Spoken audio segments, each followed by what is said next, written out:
Yeah, man, it's a system change. You felt the hustle, man, it's a time waste.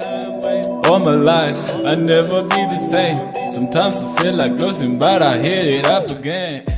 Ladies and gentlemen, welcome back to Broken TV Season 2, Episode 1.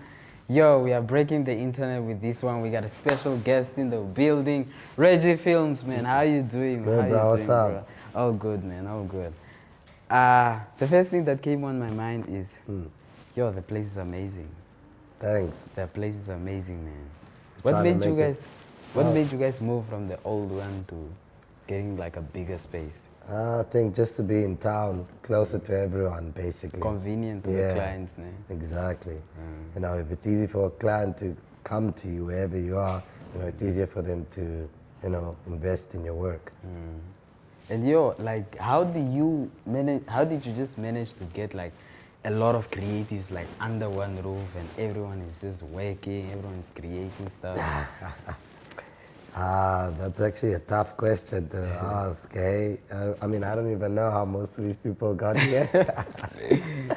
But I think it's also just keeping your ear and your eye to the streets, seeing what's happening, you know, what new guys are on the block and, you know, just what's happening around. You know, always the best always somehow prevail. Yeah. And yo, we can't ignore the fact that we look like superstars right now. And how do you manage to have like Shade House, to come up with something like Shade House and having us look like superstars like shit? I mean, look at how I look. Look at Reggie. So in general, Shade House it's just a challenge that I'm giving to myself to, you know, kind of show that it's not that hard to start a business. You know, it's not that hard to do something, basically. You know, most people just think about it like everyone has some great ideas and they're probably just too scared to, you know, try and make it happen. So that's why I took this simple idea of like sunglasses and we're going to make a legit business out of it, you know, not that order from me nonsense. But I see the quality is also dope, man. Like the fit, everything is just, yeah, you feel like money, man. Yeah. But on that note, speaking about business, you run one of the most, let me just say, the best creative agency in the country. How do you manage to kind of like just keep the machine moving, man? Like every day? No, it's tough. You constantly have to make a lot of sacrifices with time, but as long as the team continues putting out good work, we shouldn't have any problem with staying in the position that we're at right now. But yeah, it's gonna be a lot of work because, you know, every day there's new guys coming out and you're gonna have to be better than them. You have to be always. fresh every time. Yeah. And also, speaking on sacrifices, what were one of the hardest sacrifices that you have to do to keep the agency I going? can say I could have had like a basic, simple life, you know, straight to the point. Was still architecture. Like what you said is You know, architecture. yeah, I could have worked an office job, you know, straight to the point. 8 to 5. 8 to 5, zero Month stress, end. you know, month end, get a good salary. It's just straight to the point. Life would be, you know, good, just chilled. But I didn't get any personal gratification out of that because I don't know, I'm a very hands-on guy and I want to build a legacy and make something that lasts the standard, you know, lasts the test of time actually. You know, it's just leaving something behind for the next generations to be like, okay, cool, there's a proper platform now in this space for it to continue growing. And you got it, bruh. What other better way is there to kind of like create something with legacy than to own a gym? Yeah, no, the gin is also another personal project. It's just because like I drink gin. You know, lots of people think, oh, But that was not it's one of the heavy, starting a business. inspirational. Now that was just like a legit business move. I have a passion for business in general, and that was just one of those things. I was like, you know what, I like gin. Let me go ahead and make my own. It's not that, you know, most people think of getting into business, it should be this heavy inspirational thing, you know. But at the end of the day, now we're just doing this and we're just trying to have fun, you know, trying to do something that you know leaves a legacy. Yeah. And it's now also sold in Pick and Pay, dog. Yeah, Pick and Pay Shit. at the airport, couple of other bottle stores, House of Wines, just to name a few. Yeah. But since you have like a creative agency, you guys do films, photos, marketing, advertising. Why don't you guys handle marketing for Zaya Jean? Yeah, so you see now, this is now a very tricky question. With Zayajan, the alcohol market is, if you look at it just from the outside, it is a very expensive field Yeah. to get in, especially when it comes to marketing. It's kind of like with perfumes. Making the perfume liquid is not expensive, man, but doing the rest of the stuff around it, such as, you know, how you market your product, the bottling, you know, all of that stuff, that's where the price starts to kick up. But I'm in a very fortunate position almost with the gin that it's, you know, stood the test of time with like literally almost zero advertising. And I think I would own that to how the bottle looks and paying heritage to basically Namibia, because our number one buyers is always tourists. It has that luxury feel, man. Even Yeah. when you're holding the bottle, the design, everything. Yeah, thanks. To spend some time on it, it was right after the MTV The Challenge that I was kind of just looking for something kind of just to level up, to do like, what else can I do that, you know, we just got off the challenge and, you know, the challenge was a really dope experience and I was like, you know, what else is there? Let me try the next thing just to challenge myself, and that was the next thing. But it's funny how it's like, it has a smooth taste, but it'll get you drunk. Yeah, no, definitely. I mean, that's just in general, gin is not meant to be drank straight, just like any other gin in the world.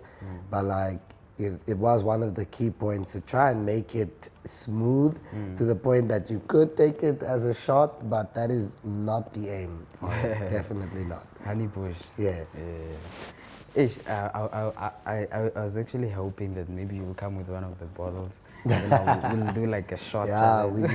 we just dropped off a lot of stock last week at House of Wine, so literally we completely sold out right now. But I think in a couple of days we should have stock here again. Then you should just call me, man. Yeah, literally. Speaking about the agency again, Yeah. there's, you've been working with all these international brands, man. Do you still like get excited when that call comes in? The aim, I would say, it's not. I definitely always get excited because I mean, it's always fun working with big brands and big artists and just big personalities in general. But I would say for me, I'm never satisfied. I live with that attitude. I've never been completely satisfied. So I always just want the next thing. So even your work doesn't really surprise you that much, where you're like, if like No, because I look at it at the point of I could have done that better. Oh. That's the thing. I always look at it from that point. I'm like, you're a I could have perfectionist. done that better. But perfectionist. not like to the point of where I'm like pulling my hair out. No, not at all. Shit.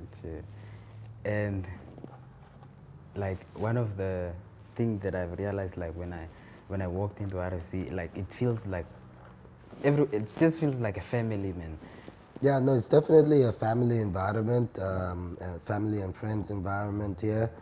I think it's just to keep things very comfortable because I try and compare Namibia's work environment with SA because that's our closest neighbor, and we share a lot with them basically.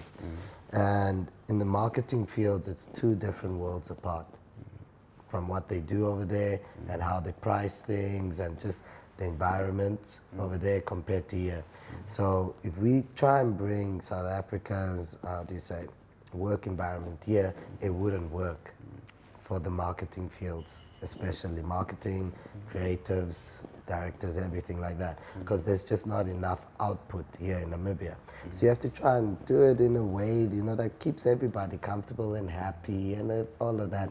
That's why I chose to go with the whole family, home, friend vibes, So do you then charge different prices when like Yeah, definitely, let's say definitely. in Namibia? Definitely, they are worlds apart. I mean, like I can just give you an example. In South Africa, like a cheap music video is like $30,000, and then in Namibia, a cheap music video is what, like $3,000 to $5,000. You know, it's like They still wanna negotiate.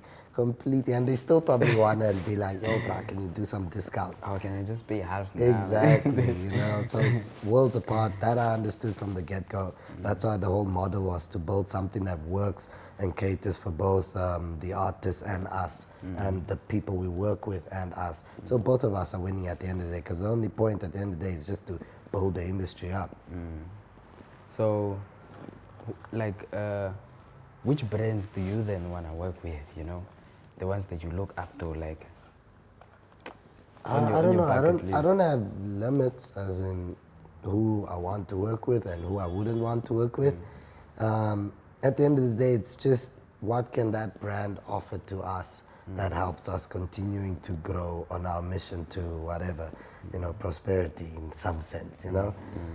So I don't discriminate against the type of people I would work with and stuff like that. Ah, that's dope, man. That's really dope, man. Cause then Just they pause come there. back again. The Chinese are loud, me, bro. Oh, the guy. The cars, there's no way you be able. Okay. Yeah. But how many minutes? 11 minutes. Actually, 12 minutes. Oh, we just need to rate it out. Yeah. Are you rolling? Yeah. Okay, so if you were to go back in time, what would you do different? Jeez.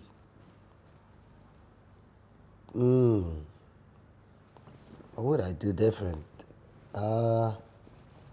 That's. Yeah, I kind of live a life with no regrets. Yeah. That's the thing, you know. I'm just doing it as it's going. I mean, if you focus too much on the mistakes in life, you're just gonna end up depressed. That's the thing. So definitely, I really don't think about what I wouldn't have done. I more think about what I can do next. You know, I'm more that type of person. Yeah. But thanks, man, for coming through to Broken No, Seas, man. anytime. I love the energy and everything, man. Next time when I come back, the Zaya is here, man. Yeah, let's do that. Okay, ladies and gentlemen, that was it with Reggie Films. Tune in to episode 2 again next week, probably. Proper.